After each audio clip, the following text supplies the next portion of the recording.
The forest stretched endlessly around the campsite, tall pines swaying in the cold mountain breeze. You pulled your thin jacket tighter, already regretting not packing warmer clothes for the college outdoor leadership camp. What had started as a mild headache that morning had evolved into full body chills and a fever that left you dizzy.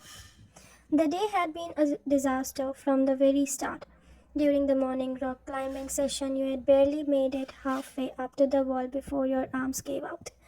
The afternoon orienteering exercises had been worse. You had gotten so disoriented that Jungkook, of all people, had to come find you sitting on a fallen log, looking pale and confused. You look terrible, came a familiar voice behind you now. As you sat by the dying campfire, trying to warm your hands, you turned to see Jungkook emerging from shadows between the tents, and dark eyes scanning your face with what almost looked like concern. Almost. Your relationship had always been complicated. Childhood neighbors turned academic rivals, now stuck together for this week long wilderness program. He had been your competition since elementary school, always one step ahead in everything from grades to student council positions.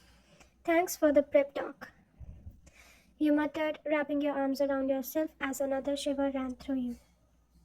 His expressions shifted, the teasing smoke fading as he stepped closer. In the firelight, his features looked softer somehow, his usual sharp edges blurred by genuine worry. You're really sick, aren't you? This isn't just you trying to get out of tomorrow's survival challenge. Before you could protest, his hand was on your forehead, and his own deepened. His fingers were warm against your burning skin, and you found yourself leaning slightly into the touch before catching yourself. You're burning up. Did you tell the counselor? It's just a cold. You lied, though your voice came out weaker than intended. I'll be fine by the morning. Don't be stupid. His tone was sharp, but there was something underneath it, worry and fear. The temperature's supposed to drop below freezing tonight, and your tent is on the edge of the camp where it's windiest. You'll be hypothermic by dawn. You wanted to argue to maintain the pretense that you didn't need to his help, especially not from him. But another wave of dizziness hit you, and the world tilted sideways. Jungkook's hand steadied. You immediately his touch surprisingly gentle for someone who had spent years trying to outdo you. That's it, he decided, his voice leaving no room for argument. You're staying in my tent tonight. I'm not. It's not a request. His dark eyes met yours, and for once there was no trace of competition or smugness in them. Just concern. I'm not letting you die of pride, Ryan. The next few hours were a blur of Jungkook quietly taking care of you. He'd helped you to his tent, which was notably warmer and better positioned than yours, and had immediately started rummaging through his pack. Here, he said, handing you a thermos of hot tea he had somehow procured. It's chamomile. My mom always made it when I was sick. The mention of his mother surprised you in all your eyes. Years of rivalry, you had rarely talked about personal things. You wrapped your hands around the warm metal gratefully, inhaling the soothing steam. Why do you have chamomile tea on a camping trip? You asked, your voice hoarse. He shrugged, looking almost embarrassed. I didn't sleep well in new places, so it helps me. It was such a small human detail that it made your chest tighten. This was a side of Jungkook you had never seen, the one who packed comfort tea and worried about classmates even when they were supposed to be enemies. Hours later, as the camp settled into sleep around you, the temperature continued to drop. You lay shivering in Jungkook's sleeping bag despite the extra blankets he had piled on top of you. Your fever had somehow gotten worse, and no amount of layers seemed to help. Every few minutes, violent shivers would rack your body, and you could hear your teeth chattering despite the effort to stay quiet. This isn't working, Jungkook's voice came from the other side of the tent where he had been keeping watch. Checking on you every few minutes. You're going to make yourself sicker like this. Your body temperature is all over the place. I'm fine, you chattered through clenched teeth.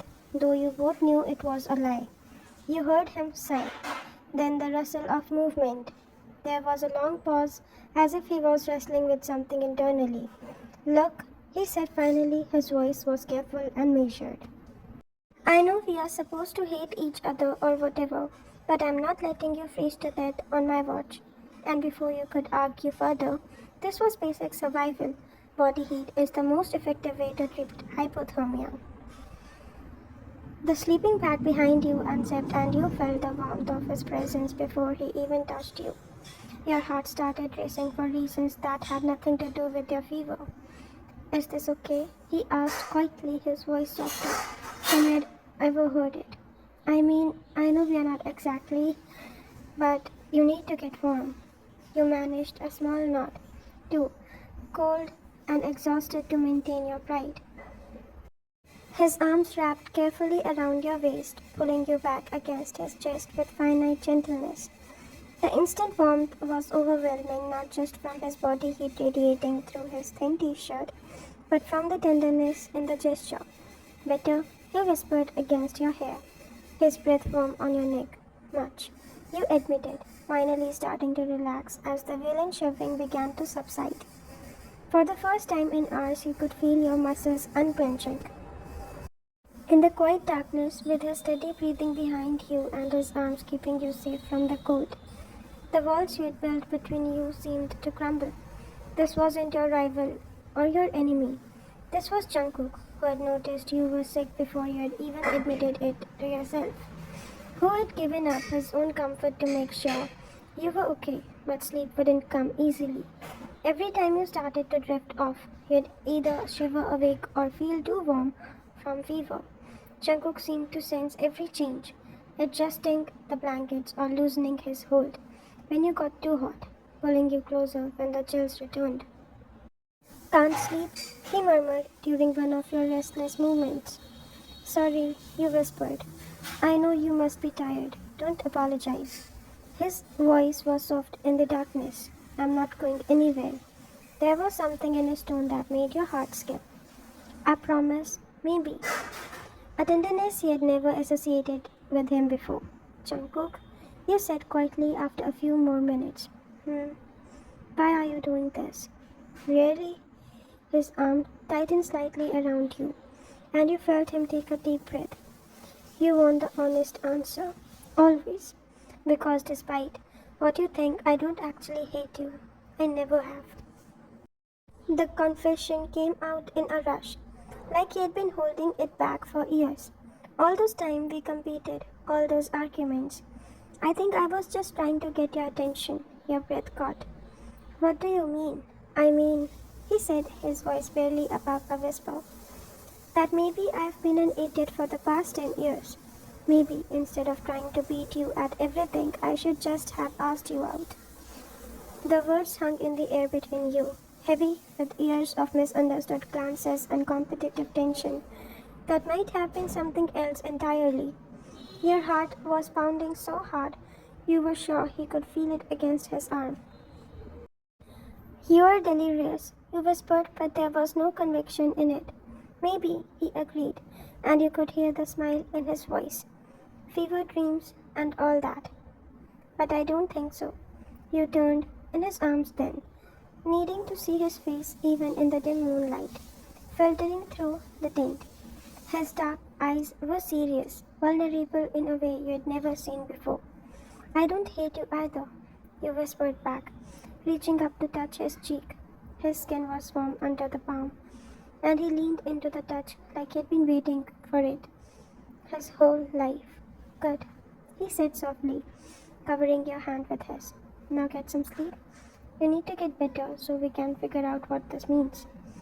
And if not, I'm not better by morning. His thumb traced gentle circles on your hand. Then I'll take care of you for as long as you need. Competition can wait.